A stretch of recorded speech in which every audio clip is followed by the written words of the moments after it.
আমি সার্ভে করার সময় একটা জিনিস খেয়াল করলাম, আমার ওখানে লেখা ছিল are you using a mobile device. Are you using mobile device, হ্যাঁ, তারপর? এটা আমি ঠিক বুঝতে পারলাম না যে আমি আসলে কাজটা কি মোবাইল করার জন্য এটা ইউজ করছি, নাকি আমি নিজে পার্সোনালি একটা মোবাইল ইউজ করছি এইটা। আহ, এটা একটা ভালো প্রশ্ন।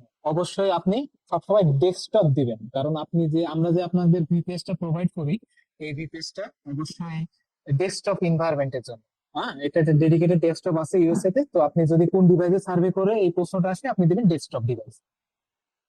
আরেকটা কোয়েশ্চেন ছিল, সেটা হচ্ছে যে আমি কিছু একটা সার্ভে করছি, করতে করতে দেখা যাচ্ছে একটা জায়গায় ভুল হয়েছে বা স্ক্রিন আউট হয়ে গেল। তো আমার হুম, ওখানে রিওয়ার্ড দিচ্ছে, ঠিক আছে, টু হুম, সেন্ট বা 3 সেন্ট বা 6 সেন্ট, যে এতটুকু তোমার টাইম শেষ বা হুম। টাইম শেষ হয়ে গেছে বা স্ক্রিন আউট করে দিচ্ছে এই সেন্টটা। তো এটা কি দেখা যাচ্ছে অনেকবার যদি স্ক্রিন আউট হয় আমার আইডি ব্যান্ড হয়ে যাবে বা এরকম কোনো সমস্যা আছে? তো আমি তো উম, কোশ্চেনের অ্যান্সার দিচ্ছি, সার্ভে করছি। আপনাকে যখন সার্ভে করছেন আপনি, কিন্তু আপনাকে একটা নির্দিষ্ট জায়গার পরে স্ক্রিন আউট করে দিচ্ছে, তাই না? জি জি জি। হ্যাঁ, তো অবশ্যই এটা আপনার অ্যাকাউন্টের জন্য আসলে খারাপ প্রভাব ফেলবে। কারণ হ্যাঁ, আপনি হয়তো ইররিলেভেন্ট বা কোনো এক জায়গায় ছোটখাটো সিলি মিস্টেক করছেন যেটা আপনার চোখে আসছে না। এই ক্ষেত্রে আমার উপদেশ হবে, আপনি ভিডিও রেকর্ডিং করে যদি আমাদের একটু পাঠান, তাহলে আমরা আসলে আপনার ভুলগুলো ভালোভাবে ধরিয়ে দিতে পারি। এবং হ্যাঁ, অবশ্যই এটা সার্ভে আপনার প্রোফাইলের জন্য ক্ষতিকারক। জি। প্রশ্ন জি করুন, ভাই। আপনার হ্যান্ড রেজ করা লাগবে না, যার যত প্রশ্ন আছে আমরা কমপ্লিট করি। ভাই মানে কয়েকটা কয়েকটা না, প্রায় ম্যাক্সিমাম সার্ভেতে মানে এরকম একটা কোশ্চেন আসতেছে যে আমার মানে প্রফেশনের সাথে নিচের কোনটা বেশি ম্যাচ করতেছে।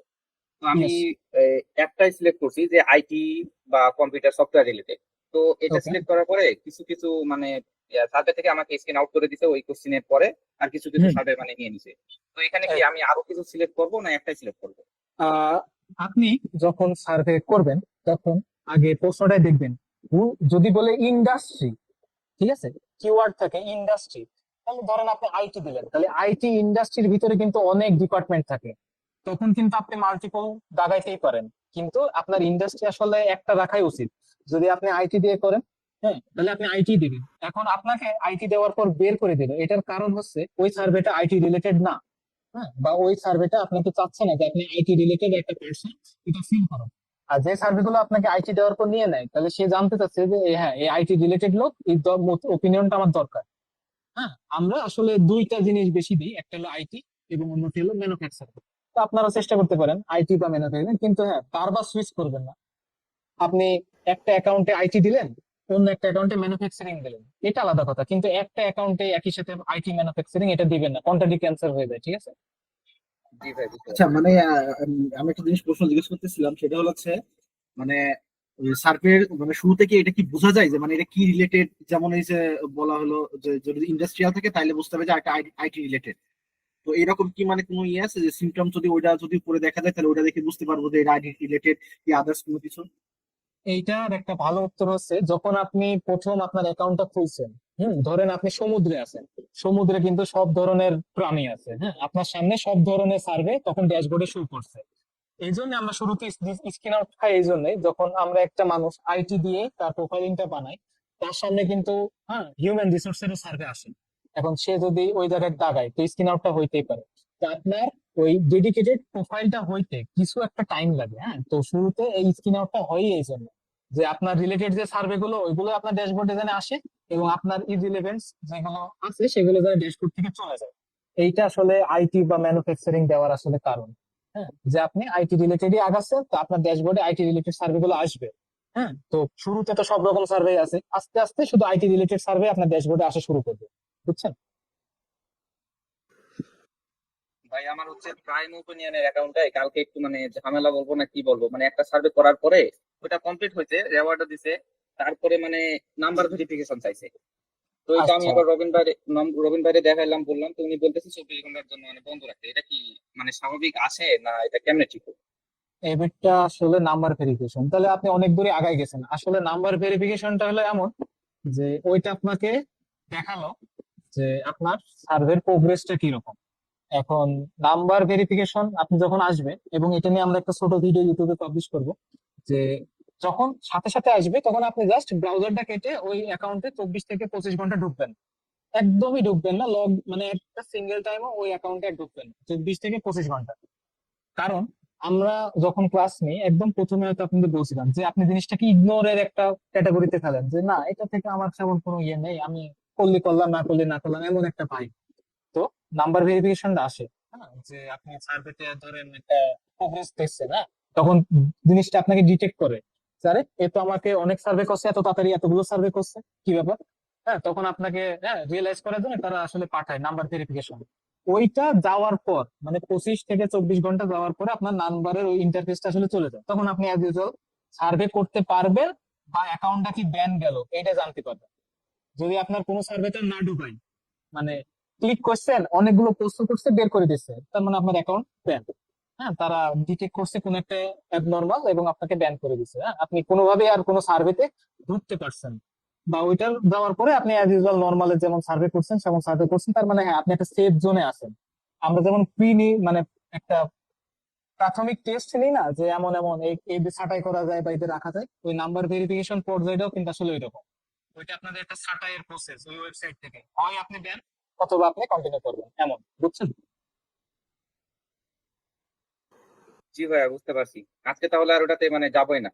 মোটেও না, আগামী তো 25 ঘন্টা, আমি বলি কি 24 ঘন্টা তো অবশ্যই, আপনি আর 1 ঘন্টা বেশি থাকেন, 25 ঘন্টা ওই অ্যাকাউন্টে ঢুকবে না, বিপিএস এ ঢোকেন কিন্তু ওই প্রোফাইল বা ওই ব্রাউজারে ঢোকবেন না, ঠিক আছে?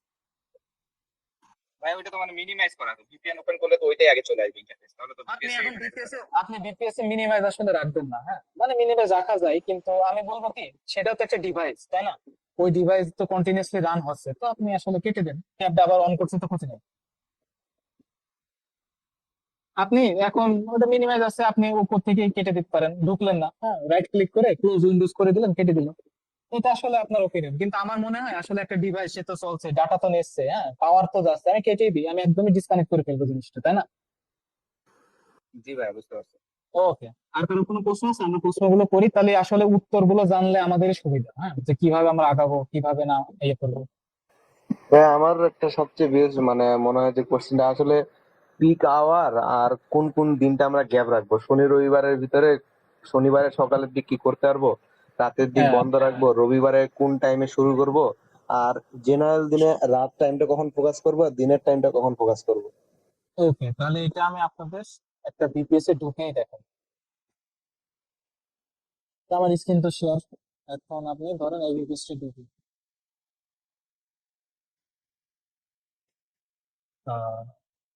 পিক টাইম, পিক টাইমের সংজ্ঞা আপনার কাছে কি? যেই টাইমে ইউএস এর মানুষজন আসলে বেশি অ্যাক্টিভ, তাই না? আর জি অফ ভাই। টাইম আমরা যেটাই বলি সেটা আসলে কি? তো ওই টাইমে মানুষজন আসলে অত অ্যাক্টিভ। এখন আপনি যদি এখানে খেয়াল করেন, এখন বাজে 9টা 43, সকাল 9টা 43। যদি আমি এক্সপ্যান্ড করি তাহলে আজকে হচ্ছে 9টা 43, শনিবার। তার মানে কি শনিবার সকাল 9টা 43। এটা কিন্তু ইউএস এর কোনো ছুটির দিন না, মানে শনিবারে মানুষজন কাজ করে, ঠিক আছে? তাহলে শনিবারে সার্ভে আপনি সকালে করতেই পারেন, এটা আপনার মতামত। হ্যাঁ, কিন্তু পিক টাইমটা কি? যখন রাত হয়, মানুষ কি করে? আপনি যখন সারাদিন কাজ শেষে আসেন, রুমে আসেন, আপনার মোবাইল ডিভাইস ইউজ করেন, তাই নয় কি?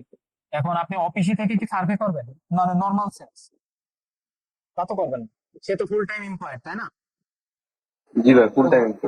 হ্যাঁ, তো এই জায়গায় যখন আমরা রাতটা হয় মানে পিএমটা আসে, তখন আসলে আমরা পিক টাইমটা বোঝাই।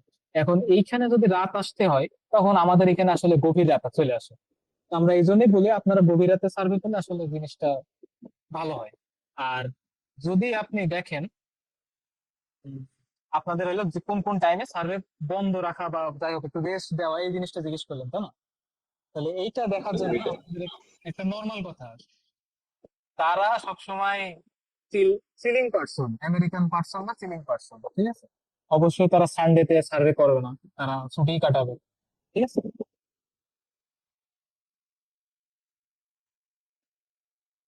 তো আপনি অবশ্যই রবিবার দিনটা আপনি ভাববেন আপনারও ছুটি। আমরা আসলে বাংলাদেশি শুক্রবার ছুটি কাটাই, এখন থেকে আপনারা ভাববেন আপনাদের রবিবারে ছুটি, ঠিক আছে? তো রবিবারের জিনিসটা এজ এ বিগিনার, মানে আপনাদের অ্যাকাউন্টে যেহেতু এখন একটা উইথড্র হয় নাই, তো আপনারা রবিবারের দিনটা সম্পূর্ণ মানে পুরো 24 ঘন্টা আপনার ইচ্ছা করলে আপনি আসলে leave যান। কোনো দরকার নেই, সোমবার থেকে আবার কন্টিনিউ করেন, ঠিক আছে? আর যতগুলো ন্যাশনাল হলিডে আছে সেগুলো আমরা আসলে চেষ্টা করবো।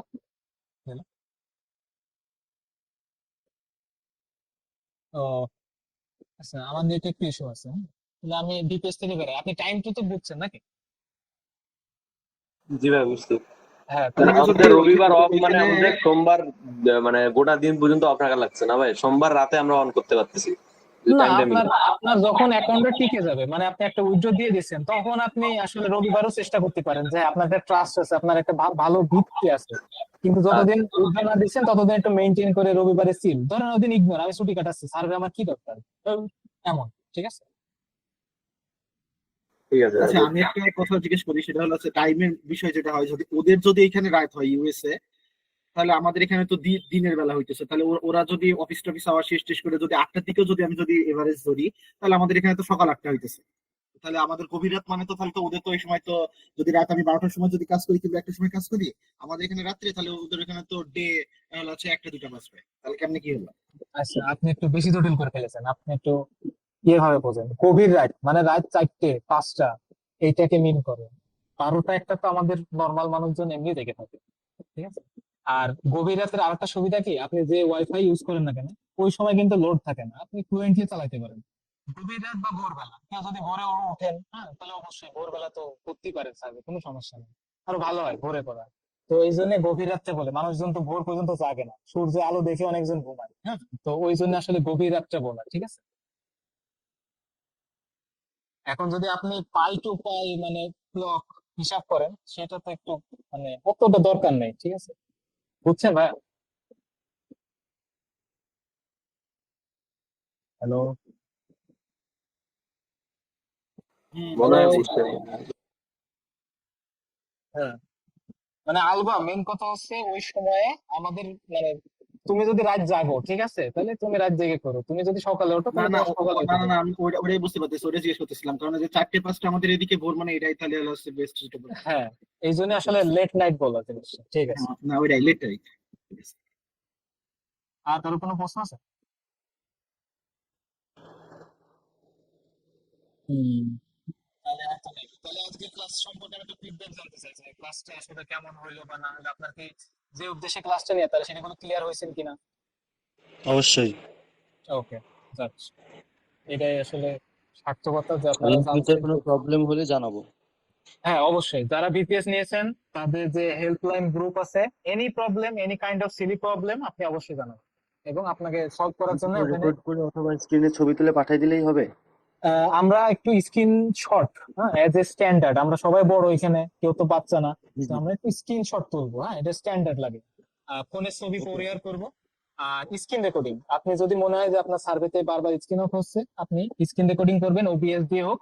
কিন্তু কাইন্ডলি একটু ছোট্ট ভাবে আপনার ফাইলটা সিঙ্ক করে আমাদের পাঠাবেন, যেন আমাদের আসলে দেখতে সুবিধা হয়। যেহেতু আপনি যদি 1 জিবির একটা ফাইল পাঠান, অন করতে কিন্তু অনেকটা টাইম লাগে। সো আমরা যদি একটু খেয়াল রাখি, তারপরে ভালো হয়। ওকে, আচ্ছা। তাহলে ভাই, একটা একটা হ্যাঁ কথা ছিল। হ্যাঁ। আমাদের মনে হয় আপনার এই যে বিদেশি যে ব্র্যান্ড গুলা, ফেমাস ব্যাংক, ফেমাস ব্র্যান্ড, তারপর মানে যে ফেমাস যে জিনিসগুলো আমাদেরকে ম্যান্ডেটরি জানার, এই বিষয়ে যদি আপনারা ক্লাস রাখতেন, কারণ আমাদের এগুলো সার্চ করে করে খুঁজতে খুঁজতে অনেক মানে টাইম লাগবে খুঁজতে, আর আপনাদের বিষয়গুলো সব জানা আছে। তো মনে করেন আহ, যে কিছু ফেমাস ব্যাংক, কিছু ফেমাস যে কার ব্র্যান্ড, তার কিছু ফেমাস কোম্পানি, যেগুলা সম্পর্কে আমাদের সার্ভে মোটামুটি সবসময় আসে, তো যে জিনিসগুলো যদি আমাদেরকে বলে দিতেন বা অথবা কোনো লিস্টের মাধ্যমে প্রোভাইড করতেন, তো আমাদের এইটা একটা মানে তথ্যটা যদি একটা থাকতো ওয়ার্ড আমাদের ফাইলে মনে হয় একটা ভালো লিস্ট হতো। করে দিলে ভালো হয়। হ্যাঁ হ্যাঁ হ্যাঁ, হ্যাঁ, লিস্ট। এখন যদি আমরা আপনাদের লিস্ট প্রোভাইড করি, হ্যাঁ, আপনি ঘুরে ফিরে কিন্তু ওই লিস্টের ভিতরেই থাকবে, এর বাইরে যে সার্ভে হতে পারে এই জিনিসটা কিন্তু আসবে না আপনার মাথায়, হ্যাঁ, এই কোন লিস্ট আছে এর মধ্যে হবে। কিন্তু এইটা থেকে বের হওয়ার জন্য আমরা মানে আপনাদের জন্য একটা অ্যাসাইনমেন্ট বানাইছি, ছোটখাটো, বললাম না, 5 থেকে 7 মিনিট। তো জি আপনি ভাই। অ্যাসাইনমেন্টটা যদি করেন, আপনি নিজে সার্চ দিচ্ছেন, আপনার ব্রেনে একদম গেঁথে যাবে। তো তখন আপনার একদম মানে ইজি হয়ে যাবে, হ্যাঁ, আর প্র্যাকটিস ম্যাক্সিমাম পারফেক্ট। তো আশা করি ঠিক আপনার আছে ভাই, অ্যাসাইনমেন্টটা করবেন এবং আপনাদের এই সমস্যাটা ক্লিয়ার হবে। ঠিক আছে। আর অবশ্যই অ্যাসাইনমেন্ট সবার জন্য দরকারি, যারা ক্লাসে থাকুক বা না থাকুক, আমরা অ্যাসাইনমেন্টের উপর গ্রুপে অনেকজন জয়েন হয়, কিন্তু দিন শেষে অনেকজনই থাকে না। তো যারা ক্লাস নিয়মিত করছেন তাদের অবশ্যই একটা ফিডব্যাক, মানে তাদের পারফরমেন্স অবশ্যই বাকিদের চেয়ে ভালো হবে, এর নিয়ে কোনো সন্দেহ নেই। ঠিক আছে। আর কারো কোনো যদি প্রশ্ন থাকে আমরা তাহলে করি, না হলে সবারই টাইম থাকে, পড়াশোনা কাজ আছে। ভাই আমার মানে ওই নাম্বার ভেরিফিকেশন যেটা আসলো এটা কি মানে আমি কোনো ভুল করছিলাম এই জন্য না কিসের জন্য আসলো, এটা কোনো কি কারণ আছে? না ভাই, নাম্বার ভেরিফিকেশন সবার আছে, আমার নিজেরও আছে, ঠিক আছে। এখন একজন যদি ধরেন, আপনাদের যদি উদাহরণ দিই, আপনারা হয়তো হাসিবুল হাসানকে চিনেন আপনাদের গ্রুপে, তাই না? জি ভাই। হ্যাঁ, উনি আসলে অনেক অভিজ্ঞ মানুষ, হ্যাঁ। তো ওনার মানে বর্তমানে যদি উনি কোনো নতুন অ্যাকাউন্টে সার্ভে করে, ওনার সচরাচর নাম্বার আসে না। মানে এমন ভাবেই করে যে আসলে ঠিক আছে, নাম্বার লাগে না। কিন্তু ধরেন এজ এ বিগিনার হিসেবে আপনাদের নাম্বার আসাটা আসলে কোনো নতুন কিছু না, এটা হবে, নাম্বার আসবে, আমার নিজেরও আসে, ঠিক আছে। নাম্বার আসা নিয়ে প্যানিক খাওয়ার দরকার নেই, আমরা এটা নিয়ে একটা ভিডিও করবো অবশ্যই, কিন্তু ইনস্ট্রাকশন ফলো করতে হবে। নাম্বার আসলে আমি আর কোনো রকম বিপিএস এ মানে ওই প্রোফাইলে ঢুকবোই না 24 ঘন্টা থেকে 25 ঘন্টা। তারপরে আবার নাম্বার অটোমেটিকই তখন চলে যাবে, তখন আপনি আবার সার্ভে কন্টিনিউ করবেন। যদি সবকিছু স্ক্রিন আউট হয় তাহলে ভাববেন অ্যাকাউন্ট শেষ। আর যদি আপনাকে সার্ভের ভিতরে ঢুকাই তাহলে ভাববেন ওকে, আপনার অ্যাকাউন্ট এখনো ভালো আছে। ঠিক আছে ভাই? জি ভাই ঠিক আছে। ওকে ভাই, তাহলে আমাদের মনে হয় আর কারো কোনো প্রশ্ন আছে ভাই? ক্লাসের থেকে না আসলে ভাই। প্রশ্ন উত্তর করাটা বেশি ইম্পর্টেন্ট। হ্যাঁ, আপনারা নিজের মতামত জানাচ্ছেন, আমি আপনাদের মতামতের উত্তর দিচ্ছি, আপনারা ফুল ক্লিয়ার হয়ে যাচ্ছেন। হ্যাঁ, তো প্রশ্ন করতে কোনো লজ্জা নেই। যদি না থাকে তাহলে আজকে আমরা এখানে শেষ করি। ক্লাসটা ইফেক্টিভ হওয়ার জন্য আসলে কমই ভালো, লং টার্ম ক্লাস নিলে মাথার বাইরে চলে যায় জিনিসটা। আচ্ছা, তাহলে আমরা এখানে শেষ করি। আশা করি সবাই ভালো করে সার্ভে করবেন, যাদের আমরা প্রোভাইড করছি তারা আমাদের সাথে যোগাযোগ রাখবেন এবং সবকিছু ভালো ভালো হয়ে যাবে। ঠিক আছে।